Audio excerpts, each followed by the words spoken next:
Bonsoir tout le monde, j'espère que vous allez bien. On se retrouve dans le brief de ce jeudi. On fera un point sur Bitcoin comme d'habitude, un point Ethereum, un point macroéconomie.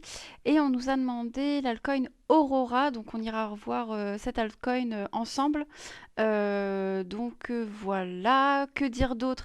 Si jamais vous avez des questions ou autres, n'hésitez pas à nous rejoindre sur le Discord pour les sessions de formation ou même pour tout simplement euh, chatter avec nous, nous poser des questions sur vos altcoins ou sur différentes stratégies ou autres. Enfin, peu importe le sujet de la question, on se fera un plaisir d'y répondre. Voilà, et c'est à peu près tout. Et du coup, on va pouvoir commencer donc sur le Bitcoin. Bitcoin, donc là, je me suis mis en horaire. Hein, je vais pas revenir en daily parce que on le fait tous les jours, donc on va pas s'intéresser aux journées d'hier. Suite au fake-out qu'on a eu hier à la réintégration donc dans ce range, aujourd'hui on a eu une petite journée haussière. On voit que le MACD est clairement repassé aux acheteurs. Je vais un petit peu zoomer pour qu'on puisse voir un petit peu mieux cette montée. On a eu des petits W qui se sont formés. Peut-être un retour probable en haut de range, peut-être alors soit à la fin de la semaine ou en début de semaine prochaine, à voir. Ou dimanche. Ça, c'est toujours le petit mouvement du dimanche. Mais on a en tout cas le prix, l'analyse technique nous indique un potentiel retour en haut de ce range, donc qui est toujours aux alentours là, des 31K 400. Si on se met avec Ishimoku, donc pour ceux qui utilisent Ishimoku, on voit qu'on a déjà un premier objectif ici là, avec le plat de la SSB à 30 846. Donc ça, on peut déjà faire un retour ici. Et si jamais on vient casser cette SSB, eh bien on retournera dans une dynamique haussière et donc potentiellement donc le haut de ce range, voire la cassure de ce range à la hausse, hein, c'est tout à fait possible. C'est pas parce qu'on a réintégré hier que le marché ne va pas retourner en haut de ce range et ne peut pas recasser le haut de ce range tout simplement. On voit que Tenkan et Kijun ne sont pas du tout dans le même sens, dans la même direction, hein, donc pour l'instant on attend une prise de décision. Maintenant, on a quand même donc un petit W ici. Ah, j'ai pas pris le bon outil.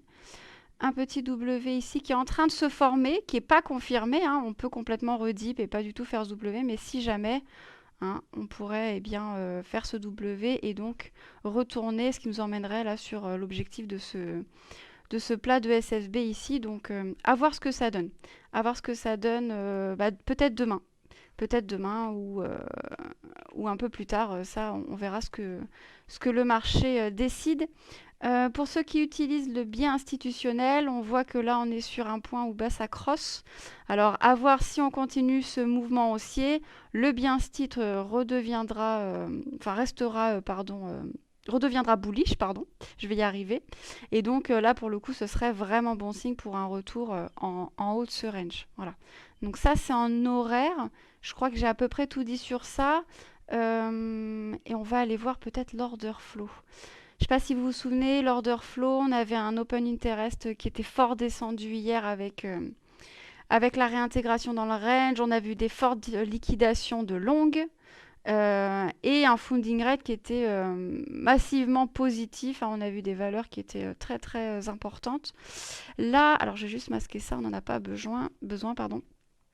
L'open interest est un petit peu remonté sur la journée d'aujourd'hui, rien d'exceptionnel mais quand même, c'est à noter. On n'a pas eu de liquidation particulière aujourd'hui et par contre on est repassé sur un funding rate qui est négatif, donc ça c'est plutôt bon signe.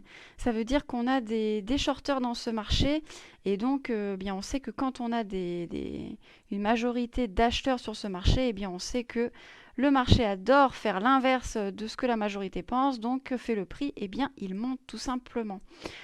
Donc, eh bien, c'est ce qui s'est passé et c'est ce qui peut continuer à se passer si on garde eh bien, ce funding rate négatif et donc ces shorters en majorité sur ce marché. Alors après, c'est pas un funding rate non plus qui est énorme, donc voilà, c'est pas d'une force exceptionnelle, mais c'est quand même à noter. Voilà, côté order flow, donc ça nous donne quand même un élément assez sympathique. En tout cas, tout est au vert pour pouvoir réintégrer tout simplement le haut de ce range. Et donc ça, c'est vraiment intéressant. Et on va voir que avec Chinon, que la macroéconomie va dans ce sens-là et aide à aller dans ce sens-là également. Chinon, est-ce que tu veux qu'on fasse la macro maintenant ou est-ce que tu veux qu'on fasse l'Ethereum d'abord, comme tu préfères? Ethereum, c'est un peu la même chose, hein. Même dans le cas de L'Ethereum, c'est macro, je un pense que peu c'est la en même plus faible. chose. C'est la même chose, mais en plus faible, tout Par contre, simplement. ouais, on n'a pas eu la même journée haussière, on a juste eu un range. Voilà, si c'est ça, effectivement, qui doit être dit, Ouais, il donc n'y a pas grand-chose d'exceptionnel. Effectivement, on voit qu'il n'y a pas eu de remouvement de tendance haussière. On a juste eu un range qui s'est installé la, depuis. ouais, la chose qu'on peut juste le résumer rapidement, c'est que le Bitcoin a repris la dominance sur l'Ethereum. Ça veut dire que quand le Bitcoin va descendre, bah, les altcoins vont cracher un peu plus brutalement. Mhm, Et quand il va monter, bah, les altcoins vont monter, mais plus doucement. Donc mhm, c'est pas top pour les alts, enfin pour les investissements sur les alts qu'on a pu prendre pour tous. Je pense que tout le monde mhm, doit être en train de saigner actuellement. mhm. C'est normal, mais il faut être patient, hein. Dans la crypto, soyez patient. Les plus patients seront récompensés, on va dire ça comme ça. Tout à fait. Donc l'Ethereum plus faible que le Bitcoin, tout Mm, simplement. ouais. Et après, c'est ce qu'on disait aussi en off. euh, on pense que c'est aussi nécessaire que justement ces altcoins ils prennent un peu cher pour qu'on puisse avoir un mouvement haussier sur le Bitcoin. Parce qu'on a vu là en début d'année, on avait pas mal de hype sur les altcoins, pas mal de personnes qui utilisaient les leviers sur les altcoins. Et malheureusement, ça, le marché adore venir chercher la liquidité. Et du coup, on a un marché qui dump au lieu de pump. Donc, quelque part, d'un point de vue sentiment de marché, c'est plutôt bien qu'on ait des altcoins qui, pour l'instant, saignent un petit peu. C'est plutôt bon signe. Donc voilà. Macroéconomie, du coup? Passe à la macro. Ok, Ouais, ok, c'est parti. On commence par le dollar index. allez, go. Alors, dollar index, bah, très favorable au marché des cryptos. On peut voir que on commence en horaire. On peut voir qu'on a fait clairement une journée baissière. Mm, Donc, on est clairement baissier. Au niveau du MACD, les vendeurs ont la main. Donc, c'est très favorable aux cryptos. Plus le dollar baissera, plus la crypto a des chances et des probabilités de monter. Ce qu'on peut voir aussi, c'est au niveau pour les traders Ishimoku, bah, là en horaire, on est passé sous le nuage Ishimoku. Donc excellent. On peut voir que le Bienstit il a bel et bien crossé à la baisse et on est vraiment baissier. Ensuite, ce qu'on peut voir encore, bon, on va aller voir en daily vite fait rapidement. Tac, tac. Ouais, alors en daily, ouais, clairement, on a fait une journée baissière franchement énorme. C'est excellent pour la baisse. Bah, regardez ce qui s'est passé hier. En fait, on a retracé exactement la bougie précédente hier. Donc la bougie haussière qu'on a fait hier au niveau du dollar index, c'est ça qui a provoqué le nouveau crash et le fake out du Bitcoin. mm. Merde alors, on va dire ça comme ça. Mais là, c'est pas grave, on a retracé au niveau du dollar index. Donc on peut s'attendre à ce que demain, le Bitcoin suive un peu le chemin au niveau haussier. Mm. Donc l'hypothèse que je prends, c'est que là, demain, probablement pour bien clôturer cette semaine, le Bitcoin risque de retourner soit en haut du range, soit définitivement de breaker ce haut du range qu'on galère à break une bonne fois pour toutes et sans fake out cette fois-ci. Ouais, donc les prochains objectifs au niveau du dollar index, ce serait le plat de la SSB là pour les traders Ishimoku qui se trouve à environ 101,2 points, Mm, donc ce qui peut être pas mal. mm, mm. Qu'est-ce qu'on pourrait dire d'autre? Au niveau, on passe au SPX. Ouais, Dollar, SPX, ouais. bref, dollar index baissier, favorable aux crypto, très bien, excellent. Résumé, voilà, pour ceux qui débutent, qui ont un peu de difficulté à comprendre nos explications. Résumé comme ça, très simple. Ça baisse, Bitcoin peut monter. Voilà, donc là, aujourd'hui, on est content pour le dollar. SPX, bah, exactement même logique que le dollar index. On a retracé la bougie d'hier, donc la bougie du SPX d'hier était très nulle. On a fait vraiment une journée baissière. C'est pas top parce que là, par contre, c'est l'inverse pour le Bitcoin. Quand on descend au niveau du SPX, eh ben, c'est égal au Bitcoin, donc le Bitcoin va baisser. Merde alors. Mm. Ouais, Mais excellent, aujourd'hui on a complètement ravalé cette bougie de merde ouais, de complètement. précédente, ouais Mm. voilà. Ce qui nous annonce peut-être un vendredi demain qui peut être extrêmement bullish. Plat de SSB au niveau des 4220 points. Ouais, Et si on va au niveau de ce plat, ben, on peut confirmer un beau W mm, mm. qui nous propulserait au-dessus de notre nuage Ishimoku pour les traders Ishimoku, ce qui peut amener le SPX à la hausse et donc très favorable au marché des cryptos. Ce qu'on peut également voir, c'est qu'au niveau du MACD, on a fait un big W en daily qui a été crossé à la hausse. Clairement, on l'a bel et bien confirmé. Et là, les acheteurs ont complètement la main de ce marché au niveau du SPX. Donc voilà. Donc actuellement, la macroéconomie est extrêmement favorable à la hausse du marché des cryptos. Maintenant, patience, hein. Le marché aime bien nous faire des surprises. Il aime bien nous la mettre à l'envers, on va dire ça comme ça. Donc patience. Patience, mais je pense plutôt que vendredi, on va faire une belle session. Si on fait une belle session US vendredi, eh ben, attendez-vous à une belle session crypto et probablement à un break du haut du range une bonne fois pour toutes Mm. et un retour probable entre les 34 000 et les 38 000 dollars du Bitcoin. Voilà. Ouais, ouais, effectivement. Voilà, voilà. Bon, bah, maintenant qu'on a vu ça, alors on nous a demandé, alors pas sur la vidéo précédente, on a un peu de retard hier, la vidéo s'est fait un peu tard à cause de la session de formation, mais on nous a demandé de voir pour Aurora. Alors, on va mettre le graphe de suite, Aurora, donc je vais mettre crypto pour pas avoir autre chose. On va prendre sur Yubi, hein, je pense que ça peut être pas mal. Alors, je vais juste virer Ishimoku. Je vais mettre en daily. Ah, on n'a pas beaucoup d'infos sur Yubi. Je sais pas si on a plus. Euh, Il date de quand ce token Aurora? Il date de quand? On va aller voir ça. Savoir si on a un peu plus d'infos sur CoinMarketCap ou pas. Ok, Aurora. Alors, de quand ça date? Ah non, c'est pas vieux, c'est assez récent.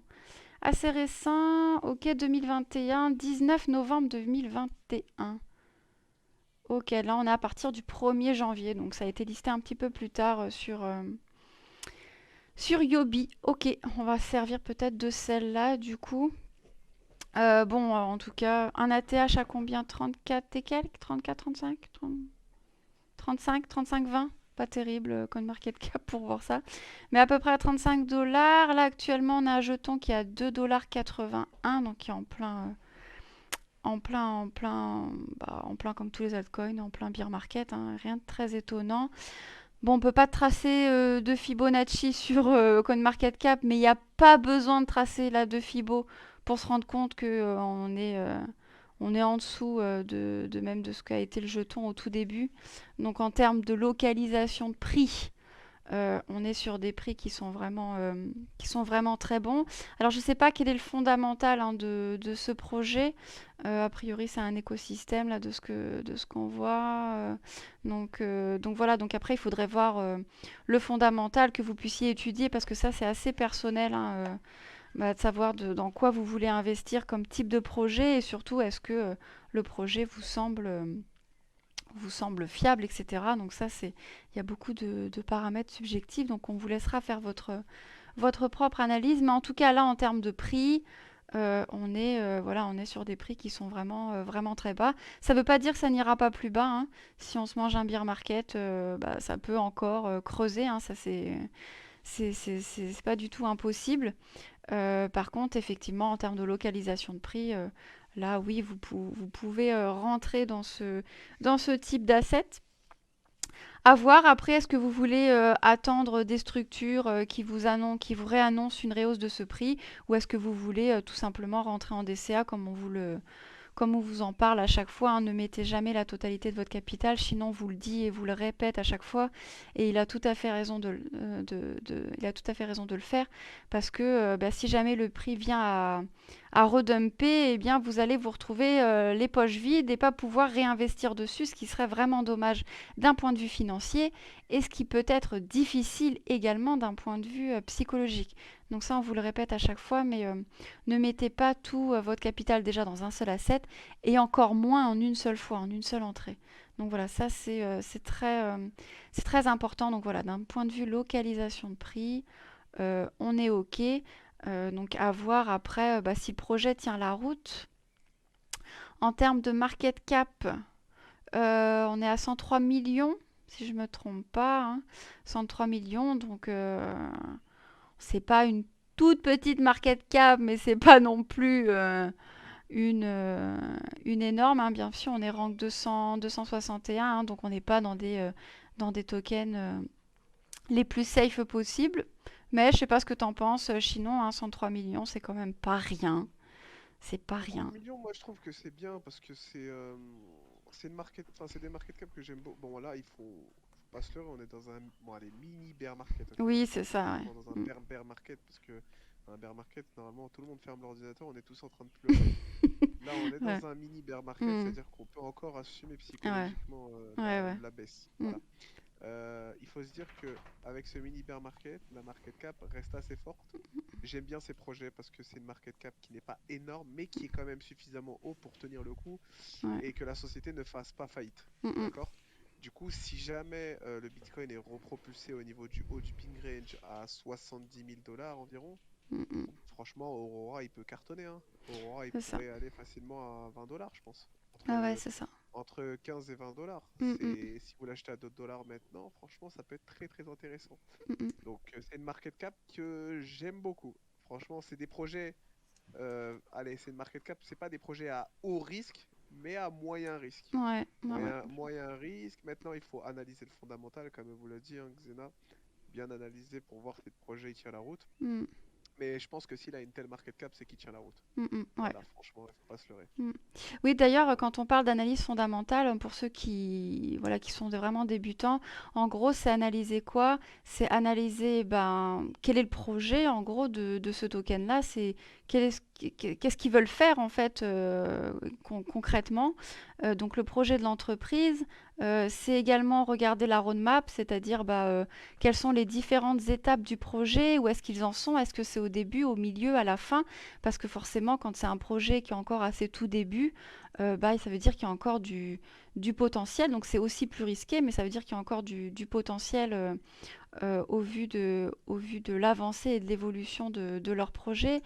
C'est également regarder tout ce qui va être white paper, etc. C'est-à-dire bah, comment ils veulent organiser leur projet, regarder l'équipe qui est derrière. Est-ce que c'est des personnes qui ont déjà, eh bien, tout simplement mené déjà d'autres projets, qui ont déjà de l'expérience, etc. Donc voilà, il y a pas mal de choses à analyser. Peut-être qu'un jour on fera une petite vidéo là-dessus sur bah, comment, qu'est-ce qu'il y a à regarder en fait et où est-ce qu'on peut retrouver les informations. Ça On peut va leur peut-être, faire un tuto, hein. Ça ouais, peut être ça pas pourrait mal. être Ça peut être intéressant pas mal. Ça effectivement, peut ouais, être parce pas que mal. c'est vrai que c'est pas facile quand on n'y connaît pas grand-chose de s'y retrouver, de trouver des sites informatif, en sachant qu'on n'a pas toujours toutes les informations sur tous les projets. Mais voilà, ça peut être intéressant. Mais en tout cas, voilà, il ne faut pas négliger le fondamental sur ce genre d'asset, à mon sens. Je pense que c'est pas mal. Et puis, ça donne souvent un peu de force psychologique quand vous croyez en un projet. Donc, même quand il est un peu en bear market, vous dites non, mais c'est pas grave, le projet va tenir. Ça aide peut-être psychologiquement certains à hold leur token. Donc, voilà. Je pense qu'on a tout dit. Je sais pas si tu veux autre chose. Sinon, mais je crois qu'on a fait le tour. Qu'on a fait le tour pour aujourd'hui. Bah, juste que j'ai faim là. Bon, bah alors écoutez, Chinon a faim, donc sur ce, on va vous laisser. On vous souhaite une bonne soirée. N'hésitez pas, si la vidéo vous a plu, à lâcher un petit pouce bleu, à vous abonner, à commenter, à venir nous rejoindre sur le Discord. C'est avec grand plaisir qu'on vous y accueille. Et sur ce, passez une bonne soirée, bon appétit et à bientôt. Ciao, ciao. Bon app!